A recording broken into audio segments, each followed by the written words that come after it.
Bonjour les étudiants, je suis le père Jean-Marie Parra du diocèse de Luçon. Certains d'entre vous, vous me connaissez, pour d'autres non. Je voulais vous souhaiter une bonne et sainte année étudiante. Il y a 2 semaines, on avait célébré la messe pour les étudiants avec Monseigneur Jacolin qui était parmi nous. Et depuis ce jour, nous lançons en fait des vidéos où moi, en tant qu'aumônier, je vous parlerai un petit peu de sujets d'église. D'autres aussi que moi vous en parleront. Et nous aurons tout un programme pour l'année. Alors tout d'abord, je voulais vous parler un petit peu du fond.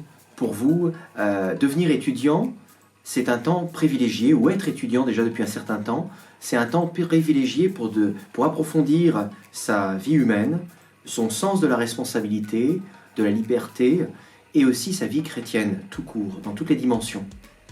Peut-être retenir un verset qui pourrait vous aider cette année, c'est le Christ en Jean chapitre 14, verset 6, notre Seigneur dit « Je suis le chemin, la vérité, la vie ».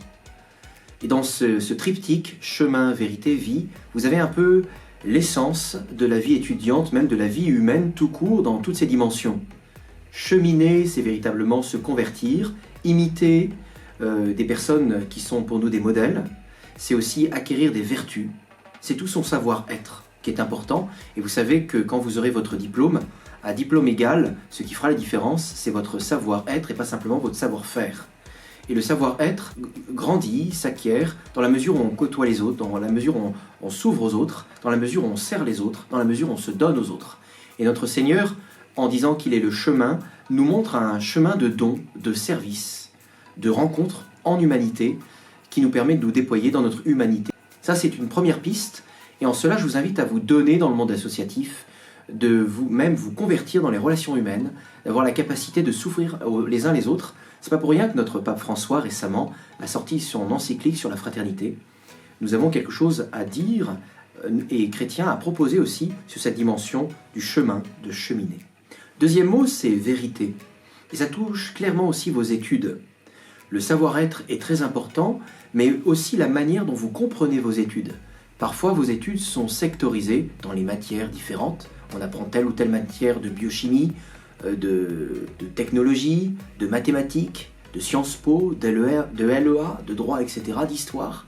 Et tout l'enjeu, c'est pas simplement d'avoir des matières différentes, séquencées, mais d'avoir une sagesse organisatrice, c'est-à-dire une vision philosophique et théologique de l'ensemble de son savoir, pour comprendre en quoi ce savoir est lieu de conversion, lieu d'émerveillement, lieu de contemplation de Dieu, et aussi transformation pour aimer le Seigneur et l'annoncer. Un autre aspect de cette vérité, qui n'est pas simplement un savoir, mais une sagesse, et une sagesse de vie, c'est comment vous faites le lien entre votre savoir et votre foi. Ce que le pape Jean-Paul II avait écrit dans l'encyclique Fides et Ratio, le rapport entre la foi et la raison. Et donc je ne pourrais que vous proposer d'approfondir l'intelligence de votre foi, et de comprendre aussi, cette année et les années qui vont venir, étudiantes pour vous, quel est le lien entre l'intelligence de la foi, ma vie, mon savoir que j'apprends à l'école. Faire le lien. Un étudiant adulte, chrétien, c'est un étudiant qui a fait une synthèse doctrinale, personnelle, sur son savoir profane et son savoir chrétien. Chemin, vérité et vie. Troisième dimension fondamentale, le chemin, savoir-être et aussi les connaissances, relues à la lumière de la foi, nous amène à quelque chose de fondamental qui est la vie. Qu'est-ce que la vie? C'est le Seigneur. Le Seigneur, il a dit « Je suis la vie, je suis là pour la donner en abondance ». Jean chapitre 10, 10. Le Seigneur était le Verbe et était la vie qui éclairait tout homme, nous dit l'Écriture. La vie, c'est la vie spirituelle, c'est la vie de grâce, c'est la vie de charité. Et cela est donné par la prière, la contemplation de Dieu, le temps de silence, la vie sacramentelle, l'Eucharistie, la confession, et même pour ceux qui n'ont pas reçu le baptême, la possibilité de recevoir le baptême ou la confirmation. Et voire même de discerner sa vocation pour être à même de répondre à la plénitude de vie que Dieu veut pour moi. Donc c'est ne pas dissocier son savoir de son savoir-être, de sa vie spirituelle. Et on voit qu'un étudiant, c'est ces 3 dimensions. Et bien cette année, on vous propose, avec la pastorale étudiante, de pouvoir honorer ces 3 dimensions à travers différents services, différentes propositions, différentes formations, pour vraiment que vous viviez à fond la dimension de savoir-être, de savoir, la vérité, et de vie spirituelle. Pour honorer ce que nous dit le Seigneur, je suis le chemin, la vérité, la vie, cette globalité de notre vie humaine, la pastorale étudiante vous propose cette année différentes formules pour vous aider là où vous en êtes, si vous êtes commençant dans la foi ou questionnant, ou même un peu loin, mais voulant vous ouvrir à des questions un peu existentielles ou surnaturelles, de finalité de vie, voilà, quel est le sens de ma vie, du bien, du mal, etc.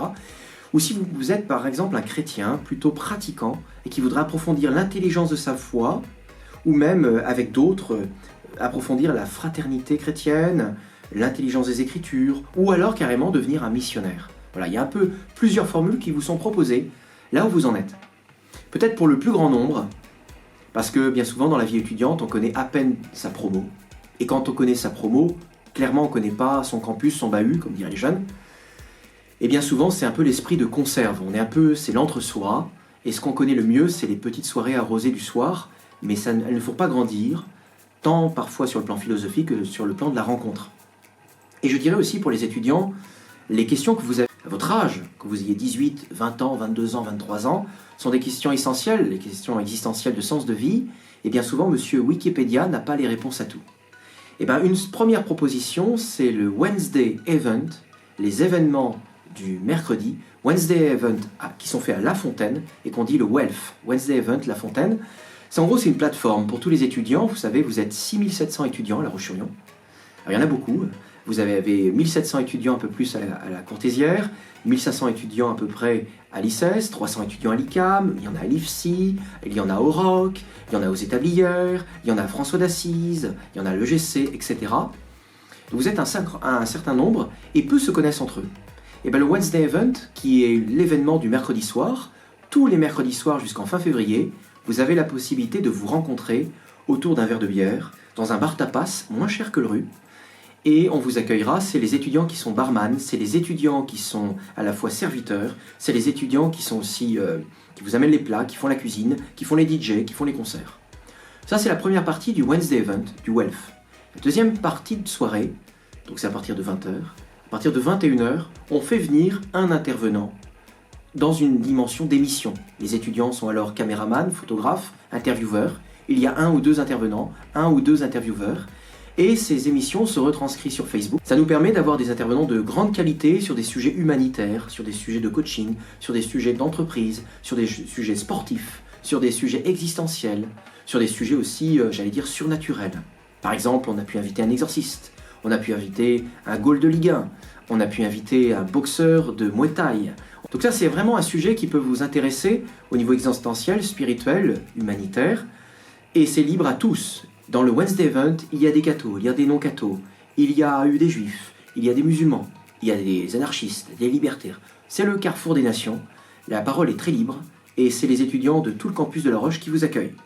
Ça, c'est une première proposition, on vous y attend, on en fait la publicité, n'hésitez pas à en parler autour de vous. Pour les étudiants qui désirent se former à être missionnaires, vous savez, le pape François nous a dit « tu es une mission », c'est-à-dire que Dieu, depuis qu'il t'a créé, depuis qu'il t'a engendré à la vie surnaturelle par le baptême, t'a donné une mission, une vocation, qui déjà s'est amplifiée par le sacrement de confirmation. Mais pour beaucoup, on ne sait pas comment forcément être missionnaire. Et on sait depuis Vatican II et même avant que l'apostolat du laïcat est très important. Que vous soyez étudiant, jeune pro, là où vous êtes, vous parlez du Seigneur et aussi vous témoignez dans votre manière de vivre de la vie chrétienne, de sa cohérence. Il vous est proposé, tous les mercredis midi, de vivre le Fire Spirit, l'esprit de feu, à travers une dimension missionnaire intercampus, où les étudiants de différents campus s'évangélisent en leur proposant une rencontre au cas par cas, leur parler du Seigneur, ou leur proposer aussi les soirées étudiantes, le fameux WELF. On a une équipe qui se réunit le mercredi entre midi et 14h, et on a deux parcours, un parcours entre midi et midi 45, et un parcours de midi 45 à quasiment 14h, plutôt 13h, 14h. Si vous voulez y participer une fois pour voir, vous êtes les bienvenus. Si vous voulez vous participer souvent, vous pouvez venir. Si vous craignez de ne pas pouvoir être souvent, vous pouvez venir de temps en temps en mode alternatif.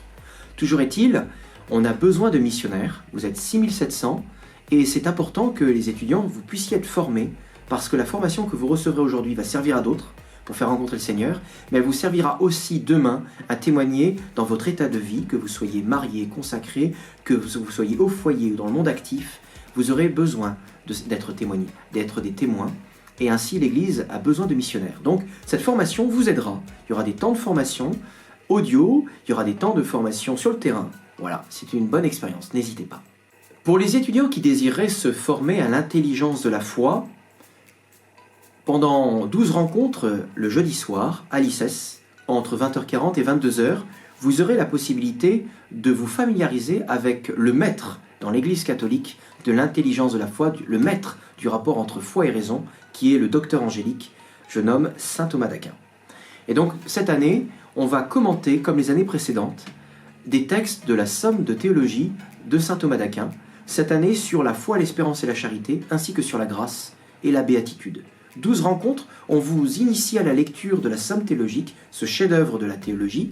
On vous aide à avoir aussi des outils philosophiques, parce que saint Thomas est un des plus grands théologiens de l'Occident, mais c'est aussi un des maîtres en philosophie, appuyé sur Aristote, mais d'une certaine manière qui a dépassé Aristote et qui a apporté son propre génie.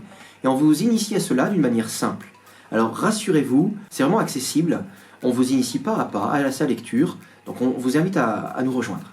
Pour les étudiants qui désireraient chanter pour le Seigneur, mettre leur service et leur corde vocale pour la plus grande gloire de Dieu et pour la beauté, il est possible de nous rejoindre à Haut les Chœurs le lundi soir. La pastorale étudiante organise une chorale étudiante qui a pour but d'être missionnaire à travers le chant liturgique, à travers de belles pièces musicales. Donc n'hésitez pas, vous pourrez contacter Gonzague Gachignard ou me contacter. Voilà, n'hésitez pas à le faire. Cette année, nous mettons en ligne des petites retraites et nous mettons en ligne aussi une formation sur le credo et une formation sur la vie du diocèse. Ces 3 formations qui vous sont données pour vous former. On s'est rendu compte effectivement que quand on est étudiant, on ne connaît pas toujours bien sa foi. C'est étonnant, on se forme en doctrine sociale, en théologie du corps, pour être des missionnaires, des leaders chrétiens, mais on ne connaît pas toujours bien sa foi, qui est vraiment le b.a.-ba. Et pourtant, depuis une dizaine d'années, vous êtes la génération YouCat, c'est-à-dire cette génération qui s'approprie de plus en plus facilement le contenu de la foi de l'Église. Cette année, nous mettrons en ligne une formation credo. Plusieurs enseignements vous seront donnés régulièrement le lundi sur Internet, où vous pourrez avoir un temps conséquent pour entendre une vidéo où vous serez formé sur un point du credo. Et durant toute l'année, vous aurez vu le credo.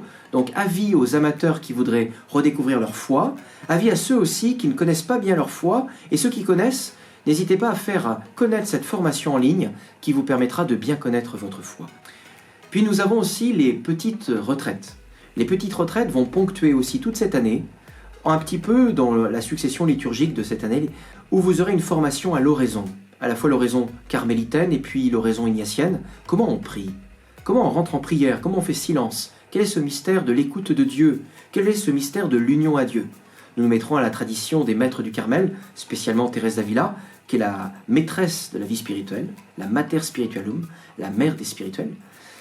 Et puis aussi, nous mettrons à l'école du Père de Montfort autour de décembre et de novembre, pour vous initier à, si vous le désirez, vous consacrer à Jésus par Marie, ces fameux 33 jours que prêchait le Père de Montfort pour être renouvelé dans sa vie baptismale, pour rejeter ce qui est le monde et choisir véritablement ce qui est du Christ. Et puis, l'année prochaine, autour du carême, vous serez initié à la fois aux exercices spirituels ignatiens, vous serez initié à l'oraison ignatienne, vous serez initié au mystère du carême, du combat spirituel, de la purification.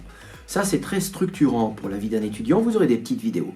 Et en fin d'année, nous aurons un peu plus une méditation sur le cœur de Jésus, alors qui n'est pas d'abord la propriété vendéenne, qui n'est pas non plus la propriété française, même s'il était paru à Marguerite Marie à Paray-le-Monial, mais qui est un mystère central de notre foi, et vous serez initié à cela. Voilà pour les petites retraites qui vont ponctuer notre année. Vous avez cette grâce de pouvoir en profiter, n'hésitez pas à diffuser ça autour de vous. Puis enfin, je disais, les étudiants, vous serez initiés à la vie du diocèse. Quel est l'enjeu pour un étudiant qui est en Vendée d'être initié à la vie du diocèse? Alors on sait qu'il y a beaucoup d'étudiants parmi vous, vous êtes 6700, qui ne sont pas des Vendéens. Alors la première chose que je voudrais vous dire, c'est en tant que prêtre du diocèse de Luçon, prêtre vendéen, soyez les bienvenus. Le temps que vous êtes dans ce diocèse, vous êtes accueillis parmi les Vendéens et d'une certaine manière, considérez-vous le temps que vous êtes comme un Vendéen, sans renier vos origines. Et la Vendée a beaucoup de choses à vous apporter puisque c'est un diocèse qui historiquement est riche. C'est un grand diocèse missionnaire. C'est un diocèse qui a une grande spiritualité et c'est un diocèse aussi de martyrs. Et son histoire récente comme son histoire ancienne montre que c'est une grande richesse. C'est souvent méconnu. Et donc cette année, vous aurez la possibilité d'être, d'une certaine manière, par des petites vidéos, des petits enseignements, d'être initié aux grandes figures spirituelles, à l'héritage spirituel de la Vendée. voire même son héritage un peu historique au niveau des églises. Ça, c'est une source pour les Vendéens ou pour les étudiants qui sont de passage. Mais derrière cette proposition, il y a cette notion centrale de « toi qui es étudiant chrétien, connais-tu vraiment le mystère de l'Église ?» Aujourd'hui, les étudiants, vous surfez un peu partout. Mais en fait, vous connaissez mal à la fois la figure de l'évêque, de vos paroisses et d'un diocèse. Généralement, on est assez hors sol. On va me dire, on bouge beaucoup, c'est comme ça. Oui, mais c'est un peu une carence ecclésiale. Le propre du catholicisme, c'est qu'il est structuré par la foi des apôtres. Et les successeurs des apôtres sont les évêques. Et il est bon de connaître son diocèse, le diocèse dans lequel tu viens, mais aussi le diocèse dans lequel tu vas, et là où tu étudies. Parce qu'il se joue derrière cela le mystère de l'Église. Jamais un chrétien né et isolé, il participe au mystère de l'Église. Donc à travers cette formation, j'allais dire de l'histoire vendéenne, il vous est proposé une formation plus large au mystère de l'Église. C'est quoi être étudiant au XXIe siècle, être chrétien, bouger un peu partout dans sa formation, et être lié pourtant au mystère de la vie de l'Église et des diocèses de l'évêque. Voilà quelque chose qui peut, j'allais dire, nous interpeller. Voilà quelque chose qui peut aussi vous enrichir. Je vous le souhaite. Vous faites vos études en Vendée et peut-être à La Roche-sur-Yon. Je pense que la première chose fondamentale, c'est de savoir qu'au 37 rue Boileau, au presbytère de la paroisse Saint-Paul, il y a une chapelle d'adoration perpétuelle, l'oratoire de la Transfiguration, où notre Seigneur est exposé jour et nuit. La deuxième chose, c'est les messes. Vous avez la possibilité d'avoir des messes tous les jours. Midi 5, la messe tous les jours, du lundi au samedi, et puis après, plein de messes le dimanche. Et puis, vous avez aussi des messes le soir. Vous avez des messes le soir du mardi au vendredi, et spécialement sur l'église Saint-Louis, à 19h, entre le mardi et le jeudi. Mardi, messe des vocations, messe des étudiants le mercredi, et le jeudi, on vous initie au grégorien, au latin, pour la messe des étudiants, et aussi la messe de la paroisse. Donc n'hésitez pas, c'est une vraie richesse. Et si vous le voulez en plus, vous avez la possibilité, du mardi au jeudi, à avoir avant la messe, 18h40, vous avez les vêpres, une initiation aux vêpres. En plus de cela, vous avez la possibilité de bénéficier du sacrement de la miséricorde, 17h30 et 18h30. Tous les jours, il y a un prêtre, du lundi au dimanche. Et vous verrez, du lundi au vendredi, c'est toujours le même prêtre qui a son heure un petit peu de garde. Et du samedi au dimanche, ça tourne, il y a un turnover, mais vous pouvez toujours rencontrer des prêtres. Vous pouvez après demander sur rendez-vous la possibilité de rencontrer un prêtre. Et ces prêtres-là se tiendront aussi disponibles pour l'accompagnement spirituel. Si vous faites des études aujourd'hui, si vous vous formez dans un métier, c'est en vue de servir la cité et d'une certaine manière servir l'Église et Dieu. Mais la question fondamentale qu'on doit se poser, tout en faisant ces études qui sont bonnes et qui nous forment à des compétences particulières, c'est est-ce que vraiment le Seigneur m'appelle à servir dans la cité de telle manière ? Est-ce que vraiment le Seigneur m'appelle à le servir et servir à l'Église de telle manière ? En gros, si j'ai une mission, comme dit le pape François, est-ce que vraiment ma mission, c'est cela ? Et est-ce ça correspond vraiment à ma vocation ? Et on remarque en fait que les jeunes, parfois, vous mettez un peu la charrue avant les bœufs, on fait des études, mais on ne fait pas toujours les études de sa vocation. Et ce qui est important, c'est de discerner sa vocation. On peut le faire avant ses études, mais on le peut faire aussi pendant ses études, et parfois, on va le faire pendant son métier, mais c'est un peu plus compliqué. Et vous avez la chance, vous qui êtes à La Roche-sur-Yon en Vendée, de pouvoir participer à des cycles de discernement. Pour les hommes, étudiants ou pros, le cycle Saint-Jean-Paul II. Pour les femmes, étudiants ou professionnels, le cycle Sainte-Thérèse. Ces cycles, qui commencent à avoir une certaine notoriété, ils nous sont donnés par l'Église pour pouvoir véritablement se former en tant qu'homme, en tant que femme, sur la vocation du mariage, la vocation consacrée, le sacerdoce. Et une équipe de prêtres, de laïcs, de religieux.